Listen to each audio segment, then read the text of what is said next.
The sweet sting of cotton candy floated over Greystone's spring fair, carried on a breeze that made the town's pastel flags flutter like secrets.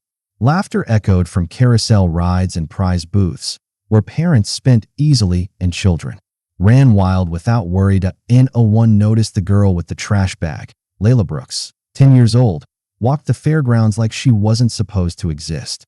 Her sneakers were worn thin, her hoodie 2 sizes too big, the trash bag trailing behind her nearly half her size. Every few feet, she stooped to collect crumpled bottles, discarded cans, leftovers from other people's joy. Eyes flicked her way but never lingered. A woman steered her toddler around Leila like she might stain him. A group of teens smirked. One whispered, "East Bridge rats," and they all laughed. As the fair dimmed into dusk, Leila counted her findings, barely enough for bread. She hurried to the last bus stop at the edge of town. The bench was half full, but no one spoke. Then she saw him. A man in a wrinkled dress shirt, face drawn, pockets empty. No wallet, no ride. The driver barked, "You getting on or what?" No. One moved, Leila did. Without a word, she pulled out a crumpled 5 and held it up. "I'll pay." And just like that, 2 strangers stepped onto a bus headed nowhere. But fate had just taken its seat. The bus jolted forward with a cough, its engine wheezing like it had seen too much. The inside smelled like old vinyl, burnt coffee, and worn out patience. The yellowed ceiling lights flickered overhead, casting tired shadows on tired faces. Leila moved toward the back, dragging her trash bag behind her like it was chained to her survival. She slid into a seat near the rear window, pressing her shoulder to the cold glass. Safe in the margins. That was where she lived. The man followed, slowly. His slacks were dusty, shirt untucked, a sweat stain creeping across the back. He looked like someone who used to matter. Now, he just looked lost. He took a seat across the aisle from her, a few rows forward.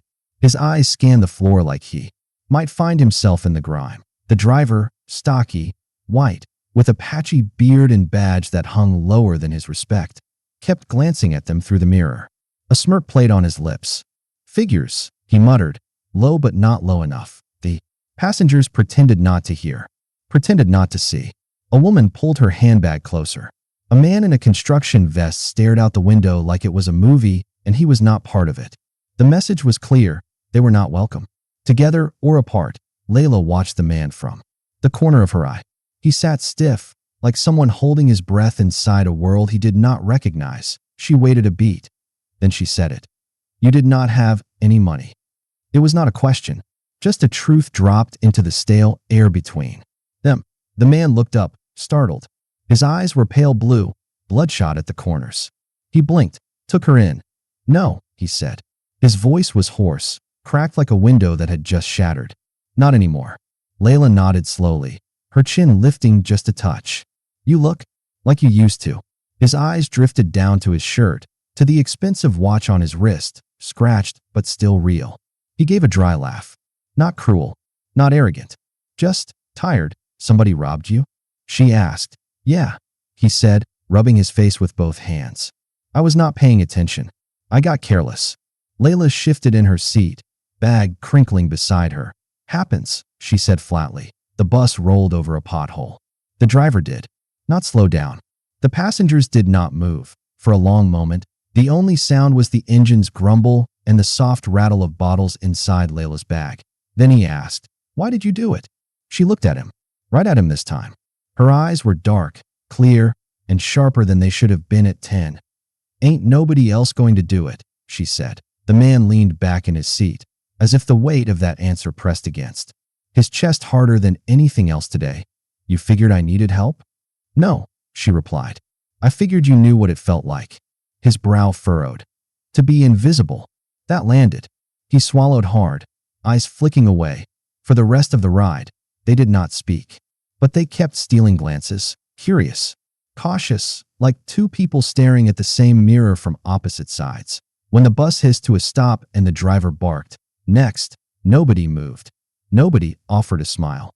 Nobody noticed the girl and the man sitting quietly at the back. 2 lives, worlds apart, now moving forward on the same broken wheels. And Henry Callahan, who had built empires with his name and buried people with silence, sat still and realized this was the first time he had been truly seen in years by a girl with nothing. And that shook him more than losing everything ever could. The bus doors closed behind him with a sharp hiss, as if even the machine was eager to be rid of him. Henry Callahan stood still on the cracked pavement, surrounded by Eastbridge's silence. No lights, no welcome, no direction. The streets around him were crooked and sagging, apartment buildings leaning like tired shoulders, chain-link fences bending under years of wind and weight. A flickering streetlight buzzed overhead, casting jittery shadows on the ground. His shoes, Italian leather, polished just 2 days ago, clicked awkwardly on the sidewalk, too clean for this place. A stray cat darted past. Somewhere nearby, a siren wailed and then disappeared into the night. And in the distance, already halfway down the block, Leila's small figure was fading. She walked without fear, dragging that overstuffed trash bag, like a soldier with a flag. No glance back, no hesitation. Henry watched her until she vanished into the dark. Then he turned the other way. He walked past rusted mailboxes, broken porch steps, fast food wrappers stuck to chain link. Every corner of Eastbridge whispered the same thing. You do not belong here. But no one said it. No one looked at him.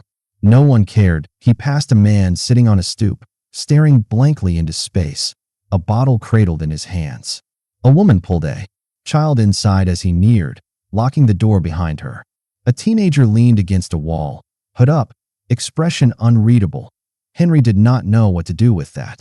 The silence, the avoidance, the disinterest. He had spent decades commanding rooms. With a single look, tonight, no one looked. By the time he reached the edge of the district, his mind was running louder than his footsteps. Every decision, every excuse, every time he had walked past someone who looked like Leila and told himself, it is not my problem. Now, he was the problem. When the sidewalk smoothed out and the buildings started rising, neon-lit shops, glassy offices, banks that smiled with teeth, he knew he was back on familiar ground. A doorman nodded at him outside a hotel. A couple laughed as they passed, not noticing the scuffs on his shirt, the dirt on his pants. Privilege, it turned out, was still stitched into his skin. Just muted tonight that he stepped into his high-rise an hour later. The marble lobby gleamed. The concierge greeted him with a rehearsed smile, then did a quick double take. Mr. Callahan, welcome back. Henry said nothing. He just nodded, walking to the elevator, his reflection flickering in the polished chrome. The penthouse door opened with a soft beep. Inside, it was quiet. Too quiet. The lights were motion sensor perfect. The air smelled like cedarwood and control. His suit jacket was still draped over the armchair from this morning. A bottle of wine sat unopened on the granite counter. Floor-to-ceiling windows stretched across the room, showing off a skyline worth millions. But it all felt hollowed. He walked to the window and stared out. Skyscrapers blinked. Cars streamed like blood vessels through the city's heart. Down below, people moved, unseen, unnoticed, just like he had moved past them for years. He saw Leila's face reflected in the glass. Or maybe he imagined it. He heard her voice anyway. Ain't nobody else going to do it. A 10-year-old had done what no business partner, no board member, no press crisis ever could. She had held up a mirror. Henry ran a hand through his graying hair.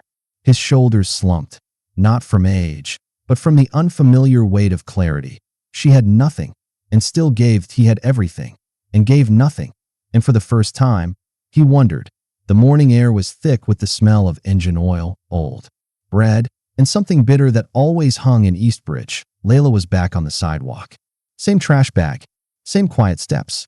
Her hoodie sleeves were pushed up, and her small hands were already stained with bottle ink and street dust.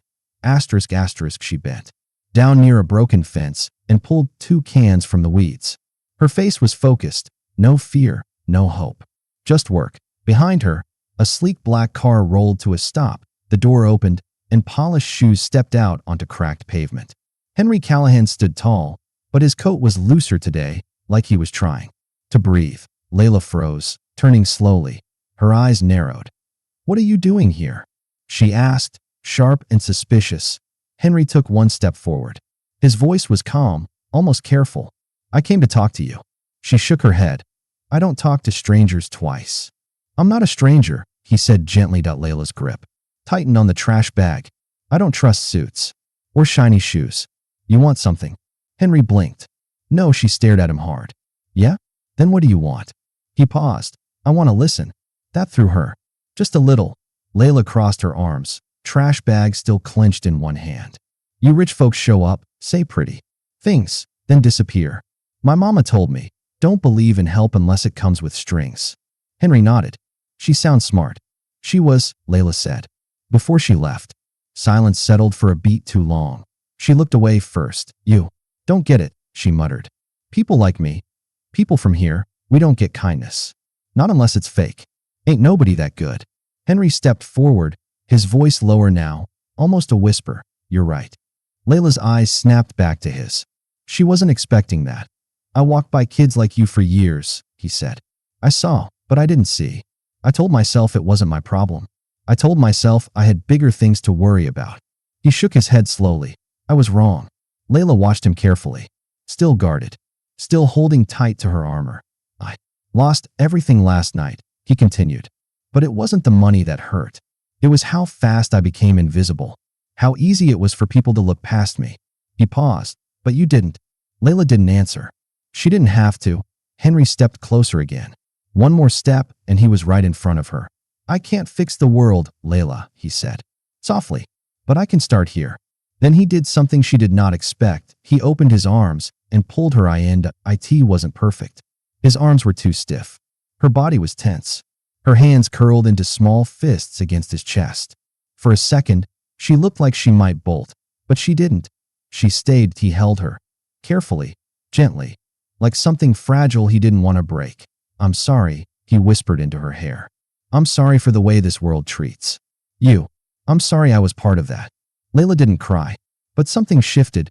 She pressed her forehead lightly against his shirt, just for a second. Then she stepped back, pulling herself free. Her eyes were sharp again, but softer around the edges. You really mean that? She asked. Or is this just more talk? Henry smiled, tired but honest. I don't talk nice, remember? I'm trying to act better than I speak. Leila's lips curled just a little. Not a smile. Not yet, but close. All right, she said. But I'm watching you. I hope you do. And for the first time, standing on that cracked street surrounded by broken things, Henry Callahan didn't feel powerful, he felt human. And Leila? She didn't feel invisible anymore. That a year had passed, but the memory hadn't faded. Not for Henry, and certainly not for Leila. The ballroom shimmered with soft golden light, crystal chandeliers floating above a sea of polished shoes and tuxedos.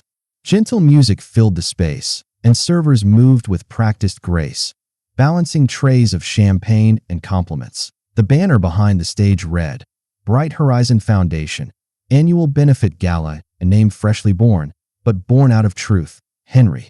Callahan stood near the podium, his silver tie slightly off-center.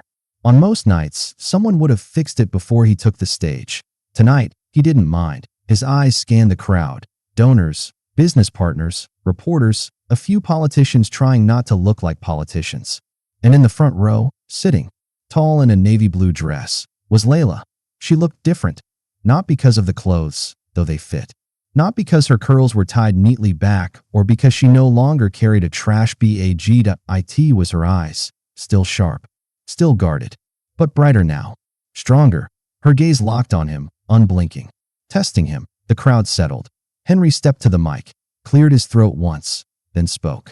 His voice was steady, but quieter than usual. When we first came up with the idea for Bright Horizon, someone asked me if it was just another charity. He paused. I told them no. He let that sit. I told them it wasn't about money. It was about sight. About learning to see the things we've spent our whole lives ignoring. A few guests shifted in their seats. My story's not unique. He continued. Rich man loses everything for a night.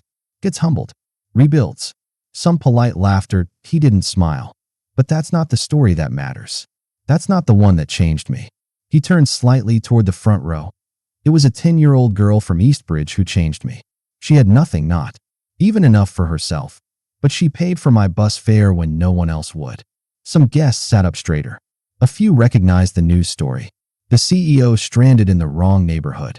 The mystery child who helped him. But they'd never heard it like this. She didn't ask who I was. Didn't care about my title or my bank account. She just saw a man who needed help and gave it. He swallowed. And the truth is, I didn't deserve it. Leila blinked once, but her face didn't move. See, we talk about helping kids in poor neighborhoods like they're projects, like they're broken. But that's not what I saw that night. He gripped the podium tighter. I saw courage. I saw clarity. I saw someone who knew the world better at 10 than I did at 50. The room had gone still. Forks paused midair. Conversations forgotten. This foundation isn't just about scholarships or safe housing. It's a promise to stop pretending we don't see, to stop walking past the kids with dirt on their shoes and strength in their eyes. His gaze found Leila's again, and it started with one kid who looked the world in the eye and didn't flinch. A ripple of quiet passed through the crowd. Eyes drifted to the front row. Leila didn't shrink. She met their gaze, unapologetic, unbothered. Asterisk, asterisk, the applause came slowly. A few hands, then more. Steady, not thunderous, but real. Henry stepped away from the mic. He didn't exhale until he reached the edge of the stage.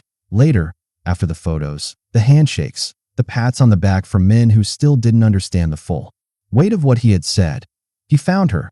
Leila was by the balcony, arms crossed, leaning lightly against the railing.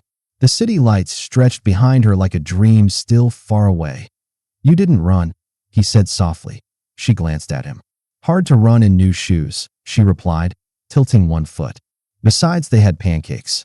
He laughed, quietly. Then, silence fell between them. Not awkward, just full. This doesn't fix everything, he said. Leila nodded. I know, but it's a start. She looked at him, eyes narrowing just a little, the way they always did when she was measuring. Someone. Finally, she said. Good. Just don't mess it up. He smiled. I'll try not to. As they stood there, an old man in a suit, and a girl who had once carried her life in a trash bag, the city below buzzed on. And for once, it didn't feel like the world had changed, but something had. And this time, neither of them would look away. The gala was winding down. The music had softened to something slow and almost sleepy.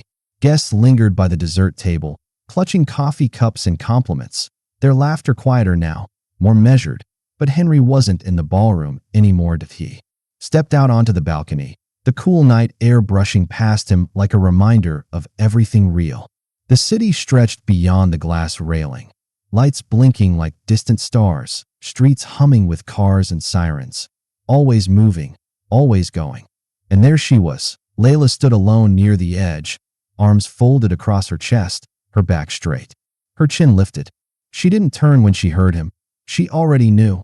You didn't run this time, Henry said gently.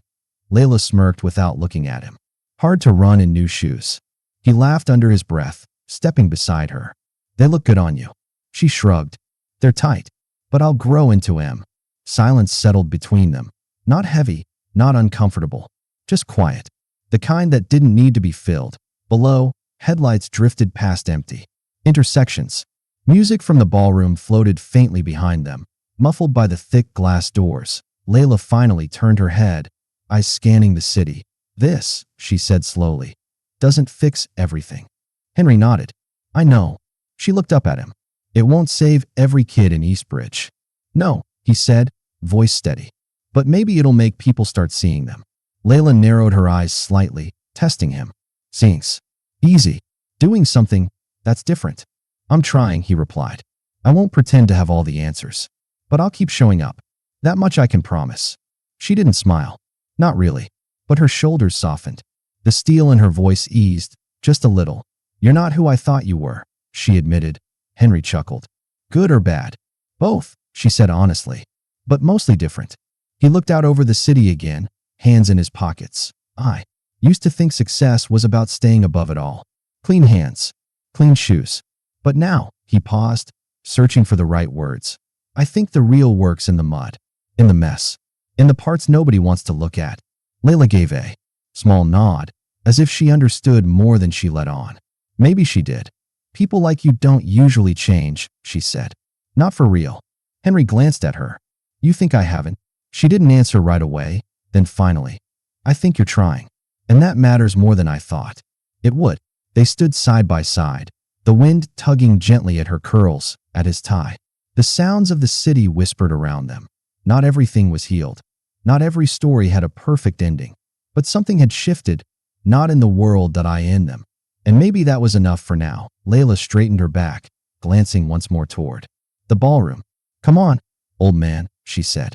They got lemon cake in there, and I ain't letting those rich folks eat it all. Henry smiled. Lead the way. And together, they stepped back inside. Not fixed, not finished, but moving forward, together.